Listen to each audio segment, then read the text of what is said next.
Tiennet pour la tête de Calfala en retrait sur le côté droit pour Sanchez, c'est bien joué. Sanchez dans le de réparation, le centre au deuxième poteau et Gennaro qui se met dans le but.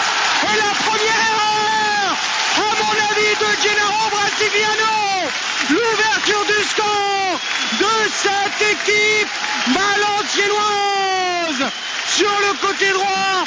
Ce centre sans doute du numéro 1 de cette équipe de Valenciennes avec Mamadou Samassa qui ouvre le score. Mamadou Samassa qui à mon avis ne veut pas lober Gennaro Brasiliano mais plutôt centrer au 6 mètres. Vous me direz ce que vous en pensez, Philippe. Mais il a lobé Gennaro Brasiliano qui je crois se connaît en fond, Philippe, non? Il a l'air contré au départ le centre. Le ballon semble contré. Ouais, il me semble qu'il est contré au départ ce centre de Samassa et du coup effectivement Gennaro Brasiliano qui est pas très bien sur ses appuis a du mal à revenir. Avec justement Floyd Haïté à l'antenne de la réparation, la frappe d'Haïté contre l'égalisation sur cette frappe d'Haïté. Eh bien ça fait un coup du sang partout. Cette frappe d'Haïté qui est, je crois, est contrée par Julien Ferré. Il voit même pas qu'elle est contrée cette frappe. Et là Estancil Lorette, Philippe Rolon égalise après 17 minutes de jeu. Alors je sais pas si on peut l'accorder à Floyd Haïté, mais en tout cas cette frappe à l'entrée de la surface de réparation du pied gauche est détournée, je crois, par Julien Ferret et ça trompe complètement Nicolas Pinto. Et là Estancil Lorraine, Philippe Renaud égalise. Nancy 1, Valenciennes 1, et je crois que c'est Julien Ferret qui détourne le ballon. C'est pas le plus beau but de la saison, mais c'est le premier. C'est le premier et il est valable. Et il me semble effectivement que c'est Julien Ferret. La frappe à côté, la frappe de Ben Calfala à côté. Et ben 10 points, ça fait quand même 2 buts en bois en ce début de match. On va finir par faire une cabane. Attention à la frappe de Tiennet. Tiennet, il a un très bon pied gauche. Attention avec la frappe de Tiennet. Et le poteau qui sauve Gennaro. Le poteau qui a sauvé Gennaro Brasiliano. Et ensuite Saez a repris et l'a mis à côté. Heureusement pour les Nancéens.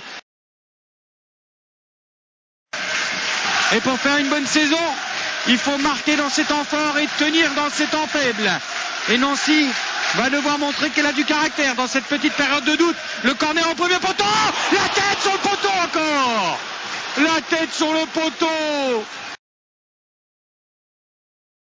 Avec Mickaël Chrétien sur le côté droit, le long de la ligne de touche, qui veut donner à Issardia pour Julien Ferret. Julien Ferret passe à Pinto. Vas-y, Juju. Il est à la prison. Ouais. Le but de Jonathan Brison sur cette passe décisive magistrale de Julien Ferret. Il lui a donné un ballon en or, Julien Ferret. Le face à face avec Nicolas Pinto, Julien Ferret. Il aurait pu tout faire. Il aurait pu le dribbler. Il aurait pu le lober. Il aurait pu frapper instantanément. Et bien non. Julien Ferret a attendu que Jonathan Brison soit presque à la hauteur pour lui donner une passe magnifique de l'intérieur du pied droit. Évidemment, Pinto est battu. Le but est vide au point de pénalty quand Jonathan double le score. Et là, Estancil Lorette, Philippe Renaud mène 2-1 ici à Valenciennes au bout d'un quart d'heure de jeu dans cette seconde période. Centre de Tiennet dans les bras de Jenna. Dans les bras de Jenna. Il aurait dû relancer vite, Jenna. C'est ce que lui dit Pablo. Il fallait relancer vite, Jenna. Pour Julien Ferret. Eh oui. Et voilà. Mais c'est pas vrai, Jenna. Il y a un coup franc direct. Mais oui. Pour les Valenciennois, mais oui. Mais c'est pas vrai. C'est pas vrai. C'est pas possible de faire une faute pareille. Et c'est Ben Calfala qui va décaler Danick. Il faut pas trop dans le mur, les mecs. Pas trop dans le mur. Pour pas qu'il soit transpercé. Attention, avec Ben Calfala. Il fait mine pour Danick, la frappe. Elle est contrée par le mur, heureusement. Et penalty, et voilà. Penalty parce que la frappe de Danick arrive sur la main de Jonathan Brison. Mais pourquoi Gennaro n'a-t-il pas dégagé ce ballon plus vite? Gennaro face à Danick. Danick face à Gennaro. Faites votre choix. Allez, Jenna sort là, 2-1 pour lancer pour le moment. Il prend sa course d'élan face à Gennaro. Et l'arrêt de Gennaro. Voilà Gennaro. Il s'est rattrapé.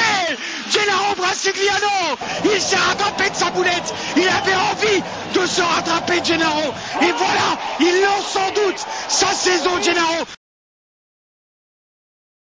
Julien Ferret qui se débarrasse de Nam qui veut donner à Dia. Dia qui va essayer de passer.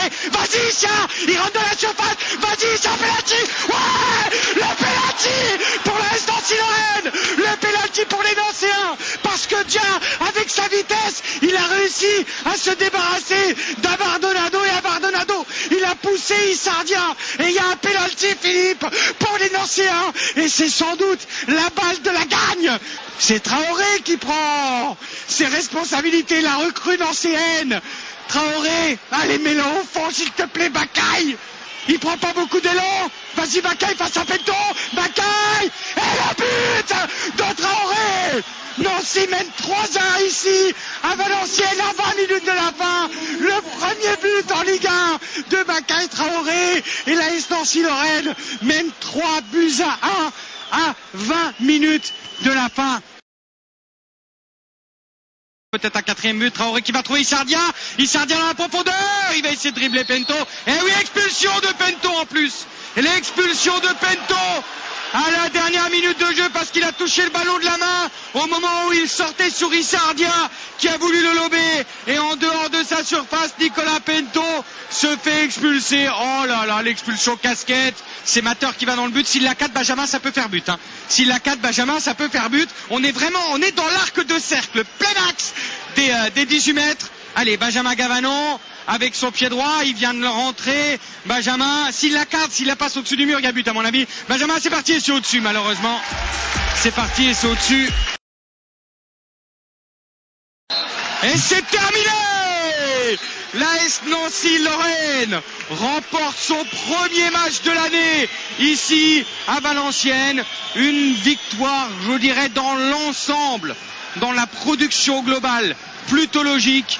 Beaucoup de faiblesses côté valenciennois, beaucoup de progrès à faire dans le jeu du côté nancéen, mais franchement, c'est bien joué de la part des Nancéens ce soir, qui certes ont eu un premier quart d'heure difficile en seconde période, mais qui dans l'ensemble ont montré beaucoup plus de qualité que cette équipe valenciennoise.